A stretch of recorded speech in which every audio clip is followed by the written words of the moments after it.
So hello and welcome to Newcastle Red Bulls. My name's Wayne and I'm joined by Sebastian De Chaves and Stephen Chater. And we're just going to have a conversation about men's health during Men's Health Month.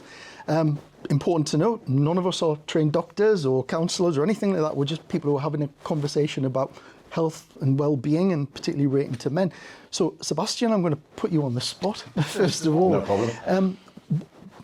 Rugby player, what does healthy mean to you?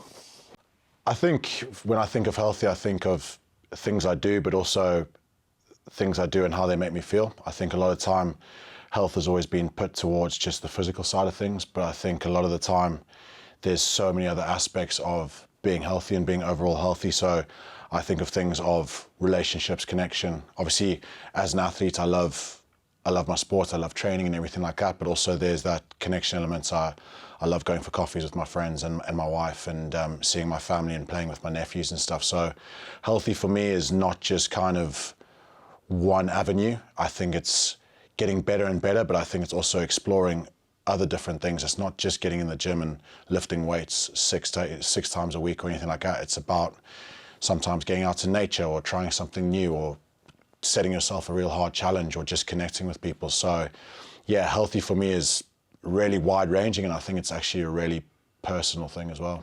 So you're really taking that whole kind of like well-being, that whole holistic view. But I guess like for some people, watching this, some people out there, men particularly, healthy is kind of like the muscles and being ripped and everything. But it sounds like you're doing that. You look very healthy there, but you've also got that understanding about what's happening up here as well. Yeah, I think it is massive, especially within our sport.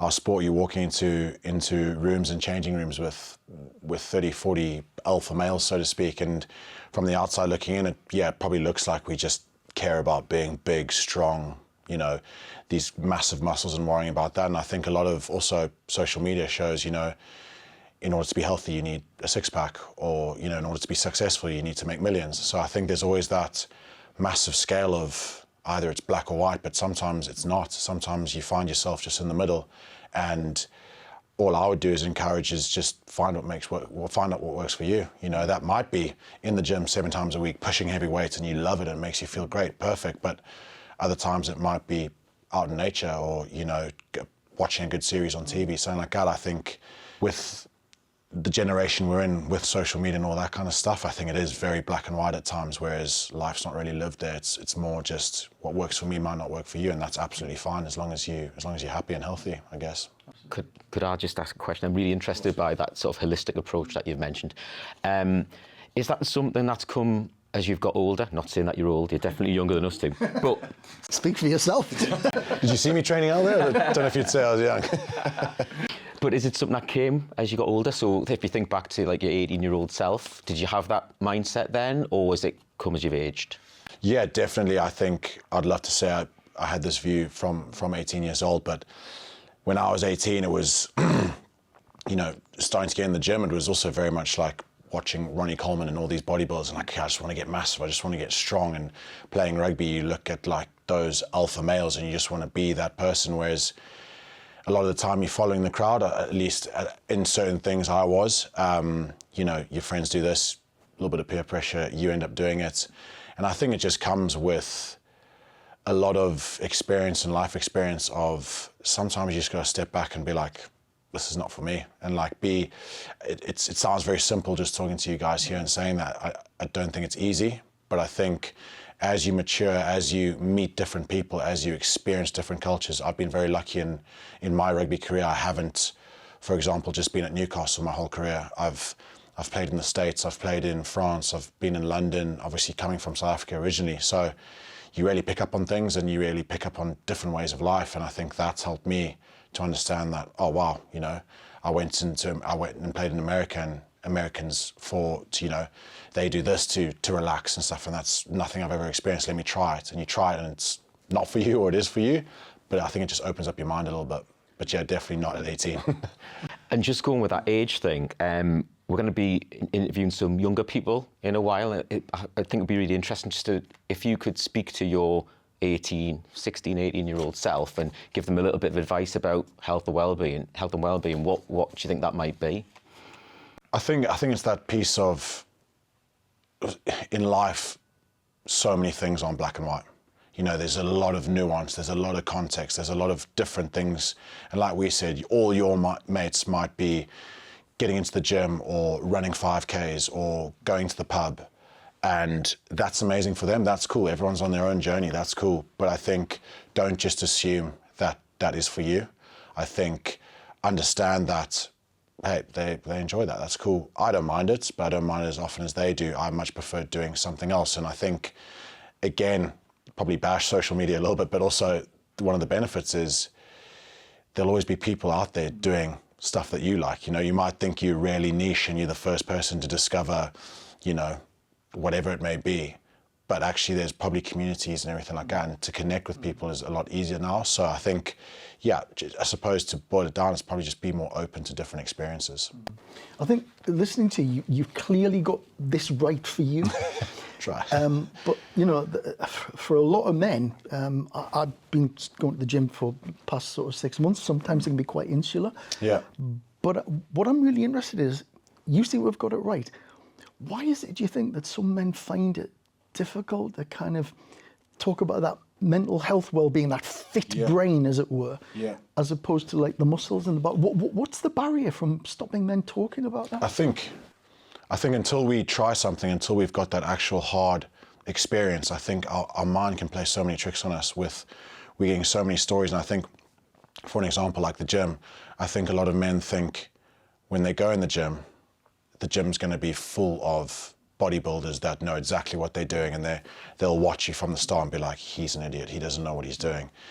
But the reality is, like we all know, everyone's just figuring everything out in the world, you know. But I think sometimes we can just hammer ourselves of, I don't want to go to the gym because I'm going to be embarrassed, I might not know what I'm doing or anything like that, or I might be holding a bit more weight than I want to, and all that kind of stuff. And yeah, I also think there's a deeper one of, you know, men are getting told what they should be and what they shouldn't be, and all these kind of things play a role within, geez, I just want to sort myself out. I just want to go out and go to the gym, or I just want to go and run, or whatever it may be. I think we're getting a lot of mixed messages, and I think being able to put a line in it and just understand what you want and what's best for you and what's best for maybe your family or your partner or whatever it is, I think understanding that first really, really will help you figure your own path. Yeah.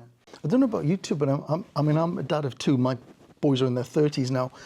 But I remember when they were growing up, when they were little, they would come, they would cry, they would get upset, they would say, oh, my brother's done this or whatever.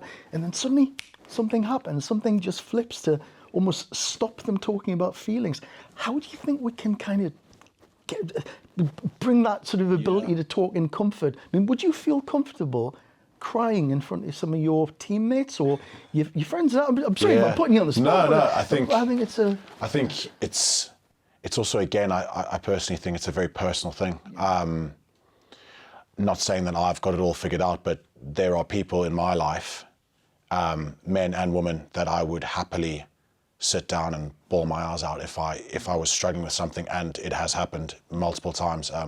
Just please don't speak to my wife off camera, because she'll tell you some stories. But no, but I think it's a very personal thing, which it should be. I think if men are struggling, and I don't disagree, but I think there needs to be a little bit more nuance when it's just like, oh, men just need to talk more, which I completely agree with. But I think we also need to understand that many women, many men around the world wouldn't just talk to anyone. You know, there's got to be that connection, there's got to be that trust. And that might not be your friend or your wife or your brother or whatever it might be, but it might be a therapist, a counselor, a psychologist, whatever it is. But there needs to be that little bit of connection. And I think sometimes putting that message out of, oh, men, just talk more, like stop going quiet, just talk more, I think sometimes even makes them curl up even more, because it's like, I know I need to talk, but I don't actually have anyone in my life that I feel comfortable enough to open up to. So I think it's building more connections, more communities where men are building those relationships. Takes time, takes a lot of time, takes a lot of nuance. But I think once you get those connections built in, it's a lot easier to open up to people. It's that social network, yeah, isn't it? And I was just, it links in perfectly. I was just going to say, often as men get older, I think, well, as we all get older, that social network can close, can't it? And you have sometimes less friends and things. So How do you manage to maintain that? How do you manage to maintain that network around you that's supportive and the people that you trust? I think a lot of the time it's effort, isn't it? It's sometimes, you know, when you might be tired, but you said to your mate that you were going to call him that afternoon, and I'm a little bit tired, I'm a little bit knackered, but you know, and maybe in the past I've let that slip and been like, oh, I'll call him tomorrow. And as we all know, everyone's so busy, tomorrow never comes, and before you know it, 2 weeks, 3 weeks down the line, you've lost that. You phone him, but you know, he might have needed you, might not. But I think just really being deliberate about your connections with your friends, with your partners, with your family, I think is really, really important, because everyone is so busy. The world is so noisy at times, and sometimes a 20-minute phone call with a close mate, and you don't necessarily talk about your struggles, but you catch up, you say, oh mate, how's work going? Yeah, really good. Oh mate, I'm proud of you, well done. Like, they get off that phone call feeling loads better. You get off that phone call feeling loads better. You haven't really discussed maybe issues, or you maybe don't think you need to, but I think a massive thing is just that connection, and I think you really have to be deliberate with it. And keeping them going. Yeah, maintaining of course, them, which is of course, yeah, and it is made easier with all this technology and social media platforms and everything like that, but it still takes that effort of, oh, I'm a bit knackered here, but I said I'd phone him, or let me send that text, or he said he was going for a big interview, or he was going through a bit of a tough time, let me check in with him again. You know, being a bit more deliberate about it, because those things don't just happen. Yeah. And I think women are actually better at that than us men, to be honest. And it's how we change that. Yeah. And I think there's something as well, I don't know how you feel about this as well, Steve, but I still feel there's something about that word weakness. Mm-hmm. You know, if you open up, if you're honest about what you're thinking, and actually it's perfectly legitimate what you're thinking, but there's almost like you've got to just know who it is you can speak to. And it's sad that still is the case for men, because I certainly, in my experience, women tend to speak a lot freer between each other. Yeah, and I think, again, it's that personal and who you're taking the judgment from. I think I know all of my close friends, and through tough experiences as well, but through knowing who my circle is and who my community is, if someone outside of that were to say, oh, saw Seb crying in his missus' arms after a game or something like that, like, what a weakling, you know, that would, you know, in the past probably upset me and probably get me a bit angry and everything like that. Whereas now I'm like, well, that person doesn't know me. So of course, you know, they can think whatever they think, but I know that my wife, my family, my nephews, my brother, my sister, my close friends, they know who I am, and they know what I'm going through because they're that close person. So again, it's all about that outward perception. But I think if men start really trying to get out there and just strive for connection in a good way, good, positive, healthy connection, and then start building that little bit of their own inner circle, I think it's so much more powerful, because that inner circle gives you strength to, because you're always going to get judgment. No matter what you do something great, you'll get judged. You do something terrible, you will get judged, because that's just the world we live in. But if you've got always a core to go back to, I think you can brush off those things a bit easier. Do you think there's been a change over the past few years, in a good or a bad way, with how men are interacting with each other? Because you mentioned social media quite a bit. Yeah, so. I think definitely. I think, and it could be a bit of a unpopular opinion, but I think we've almost maybe gone a little bit too far the other way now. I think with mental health, it was when I first started in rugby, and I'm talking from a rugby and a sports perspective. When I first started in rugby, it was never spoken about. And I think that was seen as a big problem, which rightfully so.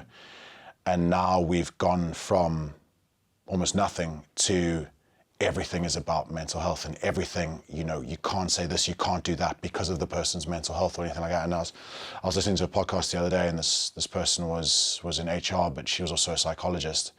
And she was saying, you don't use mental health as a shield. You need to stress test your mental health. You need to use it as almost like you were going to the gym. You work it out. And how do you do that? You do things like we've just said. You know, you build strong connection to make you a bit stronger, but you also put yourself out there a little bit more in comfort zones. You maybe set yourself a goal that's a bit scary at the time, or you do something completely that you'd never do. That's stress testing your mental health, because at the moment, a lot of the time, it's oh, it's affecting my mental health, and we almost use it as a bit of a shield. But what we're doing is we're not making ourselves robust to the world, because like we all know, the world out there doesn't really care. You know, the world will come, you know, bills still need to be paid, stress and like cost of living and all these different things going on in everyone's different lives. If we get a little bit stronger and a little bit more robust with our mental health by taking on challenges or by doing things that maybe scare us, I think that's a lot better message. And even for younger people, I think that's also a great message to have, is do challenging things, maybe not physically, maybe try something different, you know, but I think put yourself out there and keep on going, build connection, keep on going. I think that's probably a better message, but I think definitely from when I first started, it's a lot more, there's loads more awareness about, which is great. But I think now we need to maybe hone in on how can we actually help men be a bit better and maybe get more connection and community around them. Oh, sorry, Wayne. I was just going to say you've touched on a number of different aspects that definitely improve well-being, research-driven stuff, something called the 5 ways to well-being, which people might be interested in reading up a little bit more about. But one of the things in there is about giving back, and I'd be just interested to hear about anything that you maybe do, maybe it's linked to the club, about giving back to maybe it's the community or other different things like that. Well, I'm actually training to be a sports psychologist at the minute, so I'm in halfway through my accreditation, and so what part of the accreditation is you need certain hours of delivering psychology services and everything like that, and it's a lot around sport, it's a lot around support, but also around different things. I've got into communities or got into other populations and just talking about, you know, different things, and a lot of it is around, you know, mental health, well-being, how to possibly, you know, just feel a bit better, get moving, all that kind of thing. So yeah, I mean, those kind of presentations where I almost think sometimes when you're a professional rugby player, you are in a massive bubble. All professional athletes will say this, you're in a bubble, things are very easy. I mean, we rock up, our kit's clean for us, I've just come from food that's cooked for me, and all that kind of thing. And training, you get a schedule, you go to the gym, you get a program, you walk on the field, this is what we're doing. Whereas I think you go and present goal setting or habits or something like that to a community of over 55s, over 60s who are working hard, you know, got all different things going on, and now you're telling them to, you know, oh, you need a certain amount of grams of protein per day and you need to hit the gym 5 times a week and do all this, and they're looking at you like, what are you talking about, you know? And so I love that aspect of getting to know the person in front of you and just understanding what they're going through, because no matter what people say or do on social media or when you meet them for the first time or whatever, everyone's going through their own things, you know, good and bad and ugly. But I love, different populations I probably wouldn't come across or present to normally. Those are really interesting, and I'm absolutely buzzing after those. So when you're here, you've got a game on, place is packed, a lot of men probably, mixed, obviously, people come to watch. What advice would you give to somebody here coming to watch you, you know, inspired by you, to say, look, as a man, this is what you can do to absolutely change something in your life you're not happy about, whether it's that small social circle or not feeling comfortable having a conversation. What piece of advice would you give? Yeah, I think again, not to sound like a broken record, but that I always think of that black and white. I think you sometimes hear people and all these gurus and everything like that, if you're not happy in your life, change it. If you don't like your job, change it. Like, it's in your power. And I think that's so harsh. I think if I've got a job and my job pays for my children's school fees or the house that we live in or anything like that, but I want to change it because I'm not happy, and that my passion project or anything like that is half the wage and we'd have to move house or pull the kids out of school. Like, there's so much nuance to everything. But all I'd say is, if you are thinking that you're not happy where you are, something is better than nothing. I think if you're not happy with the way you look, you're carrying a few more pounds than you want to, you know, you don't have to all of a sudden become a 10K or half marathon specialist or hop in the gym and go 6 times a week, you know. Maybe tomorrow just get up and go for a nice walk. Behavior change and everything like that, I think we talk ourselves out of it before we even start. I want to get fitter. Okay, well, what's everyone doing? What's all the fit people doing? Oh, they're running 10Ks on Saturday mornings. It's like, I've never run in my life before. It's like, and they're doing 10K as well. I can't even do a K. Oh, well then what's the point? And then that's it, done. You know, whereas it's like, I haven't run in 10 years. Okay, well, tomorrow morning I'm just going to get up, I'm just going to go for a really long walk. I'm going to walk 2Ks and just see how it feels. And then just build from there, you know, and that's what I always say is, when it comes to building good habits or whatever it may be, it's just something is always better than nothing. Like nothing will get you nowhere, whereas something is, you can always build, on. So yeah, and I think to second that, I think looking at sports stars and everything like that, we are absolutely nothing special. You know, we're very lucky, we're very fortunate to do what we do. But that doesn't mean we don't have own issues. Everyone's got the same problems sometimes. You know, we still are, you know, insecure at times. We still are fearful about things. We still worry about things. When we leave here at training or anything like that, we go home, we still have the same issues. You know, so I think, yeah, to put every sports star or celebrity or influencer or whatever you want to call them on a pedestal, I think is also quite dangerous. I think because everyone's got their own struggles. Yeah. And if you had a little time machine and you could go back to yourself, when did you come to the UK, by the way? When I was 20. When you were 21. Yeah. So if time machine, take yourself back to South Africa when you were a kid, what advice would you give yourself? Like, I said, like, don't worry or whatever, or work harder? Yeah, I think, what would I say? I think I'd probably just say, you know, you'll figure it out. You honestly will. And I think if I told that to him, he'd probably be like, oh, that's not helpful at all, which it probably isn't, but it's the truth. And I think, for an example, me and my wife got married in the summer, and when you full on in wedding prep and things go wrong and like something goes wrong, and you speak to people who have had their wedding recently, and you speak to them and you're like, oh, I'm so stressed out. And they're just like, my mom said it throughout the whole thing. She was like, don't worry, everything will work out on the day. It always does. And at the time, I'm like, that's not helpful. That's not helpful. Give me something to change this current situation or help with this stress or whatever. And you get on the day and everything just falls into place, and everything that doesn't fall into place doesn't matter because it's the bigger thing. And I think we get so fixated on certain things, but you know, you're not supposed to have things figured out when you're 18. You're not supposed to have things figured out when you're 35 or 50 or 60. And I think that's also a really good mindset to have if you're always constantly learning and developing and trying new things. I don't think you can go wrong. Yeah. Okay. So I think we've had quite a good discussion there.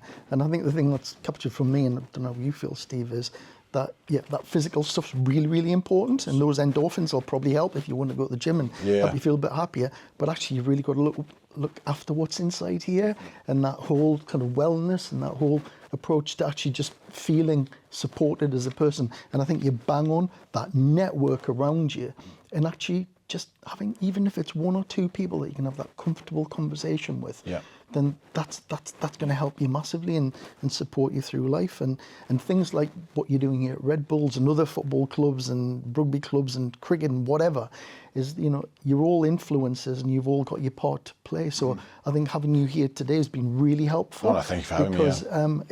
Because I think it inspires one or two people to change and to feel comfortable having a conversation about how they are as men, because we're terrible. And hopefully this will change in Men's Health Month. So I hope everyone has enjoyed the podcast, and I think certainly I've learned a lot from it and really inspired. And I think I'll come and watch some of the games here. No, I just would love to say thank you so much for having me on. And yeah, I think it's something so important. So thank you. Thanks.